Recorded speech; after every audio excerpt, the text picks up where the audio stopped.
आप सोचते हो समय हमेशा आपके पास रहेगा, लेकिन क्या आप जानते हैं कि हर पल हर सेकंड हमारे हाथ से एक एक कर फिसलता चला जाता है।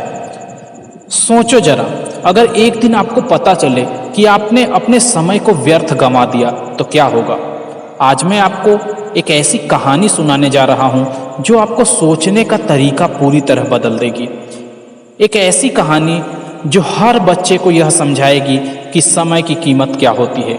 आइए हम चलते हैं एक छोटे से गांव की ओर, जहां एक साधारण बच्चा था, लेकिन उसके सपनों में बहुत कुछ बड़ा था। तो चलिए कहानी को स्टार्ट करते हैं।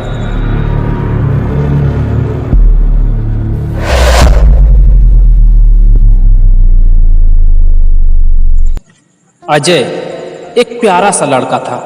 उसकी उम्र लगभग 12 साल थी।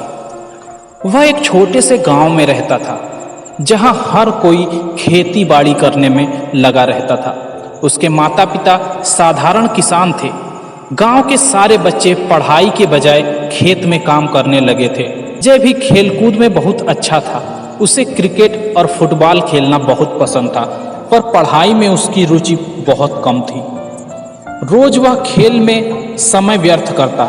उसके पिता उसे समझाते, बेटा पढ़ाई पर ध्यान दे, वरना आगे चलकर पछताएगा। लेकिन अजय बस हंसकर टाल देता, पढ़ाई तो कल भी हो जाएगी, अभी तो मैं खेलता हूं, अजय कहता। उसका मानना था कि बड़े होकर काम आएंगे वे बच्चे जो खेती बाड़ी का काम करते हैं, पढ़ाई में क्या रखा है। एक दिन गांव में एक बूढ़ा आदमी आया। उसके चेहरे पर अनुभव की गहराई झलकती थी। सब लोग उसे दादाजी कहकर पुकारते थे। वह बहुत ज्ञानी और समझदार थे। दादाजी ने गांव के बच्चों को एक चुनौती दी। बच्चों, मैं तुमसे एक सवाल पूछता हूं, क्या समय अमूल्य है या सस्ता?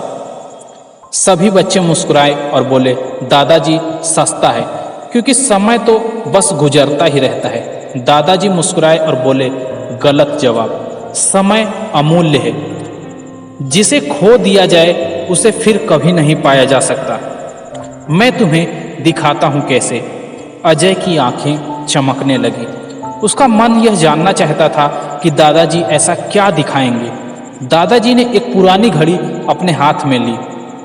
उसने कहा, यह घड़ी समय का प्रतीक है। हर टिक टिक में एक पल गुजर जाता है, और हर पल जो तुमने बर्बाद किया है वह कभी लौटकर नहीं आता। लेकिन कैसे? अजय ने पूछा। अगले दिन दादाजी ने गांव के सभी बच्चों को एक पुराने कुएं के पास बुलाया।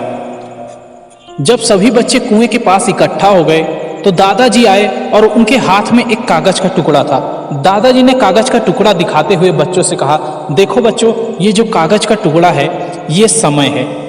और उन्होंने वो कागज का टुकड़ा उस कुएं में डाल दिया और फिर बच्चों से कहा कि अब इस कागज के टुकड़े को निकाल के दिखाओ। उनमें अजय भी खड़ा था।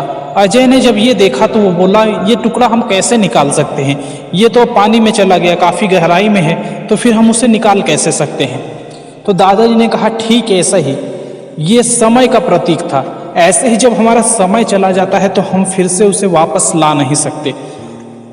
और यह कहकर दादाजी ने इस प्रकार से बच्चों को समय की कीमत समझा दी। अजय उस दिन से ये बात उसके दिमाग में बैठ गई कि उसके पिताजी सही कहते थे कि बेटा पढ़ाई कर लो, समय चला जाएगा तो फिर वो वापस नहीं आएगा। अब अजय जो है अपने पढ़ाई में जुट गया। वो अब हर काम टाइम से करने लगा। अपने टाइम पे स्कूल जाता, अपने टाइम से पढ़ाई करता, गेम खेलने का भी उसने टाइम जो है डिसाइड कर लिया। इस प्रकार से अजय जो है मेहनत करने लगा, हर काम को समय से करने लगा। ऐसे देखते देखते ही एक दिन जब अजय का एग्ज़ाम आया, अजय ने इस बार एग्ज़ाम में बहुत अच्छे नंबर्स पाए, अच्छे नंबर से पास हुआ। अजय की पूरे स्कूल में तारीफ हो रही थी, सभी ने उसके लिए तालियां बजाई। अजय ने एक परीक्षा पास की और अच्छी खासी जॉब लग गई। अब अजय ने क्या किया, जब उसके पास काफ़ी ढेर सारे पढ़ाई के अनुभव हो गए तो उसने गांव में ही एक लाइब्रेरी खोली। लाइब्रेरी खोलने के बाद अजय ने क्या किया कि उसमें बहुत सी किताबें रख दी, जिसमें गांव के भी बच्चे आके पढ़ाई करते और उन किताबों से वो अच्छा ज्ञान प्राप्त करते, अपने समय का सही उपयोग करते। तो इस प्रकार अजय ने अपने टाइम का सही उपयोग करके पूरे गांव की दशा को बदल दिया। तो ये थी पूरी कहानी।